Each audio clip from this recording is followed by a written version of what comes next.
ഇപ്പോൾ എമ്പുരാൻ റിലീസായതിനു ശേഷം നമ്മൾ ആദ്യം ചർച്ച ചെയ്തതെല്ലാം പോസിറ്റീവുള്ള കാര്യങ്ങളായിരുന്നു, പോസിറ്റിവിറ്റി ആയിരുന്നു.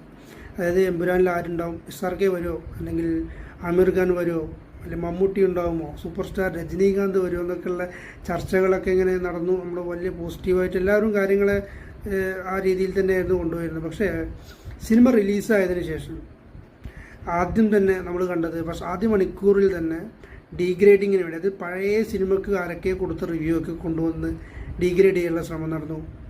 അതിനുശേഷം നമ്മൾ കണ്ടത് വലിയ ഹെയ്റ്റ് ക്യാമ്പയിനാണ്. അതായത് ഒരു രാഷ്ട്രീയ വിഭാഗത്തിൻ്റെ പാർട്ടിയുടെ നേതൃത്വത്തിൽ എന്ന് പറയാൻ പറ്റില്ലെങ്കിൽ കൂടി അതിൻ്റെ അനുഭാവികളോ അല്ലെങ്കിൽ പ്രചാരകരോ നടത്തിക്കൊണ്ടിരുന്ന വലിയ ഹെയ്റ്റ് ക്യാമ്പയിനാണ്. ഒരു സിനിമയായിട്ട് കാണാൻ പറ്റില്ല, അല്ലെങ്കിൽ വിമർശനങ്ങൾ ഉണ്ടാകുമ്പോൾ വിമർശിക്കണം തീർച്ചയായിട്ടും.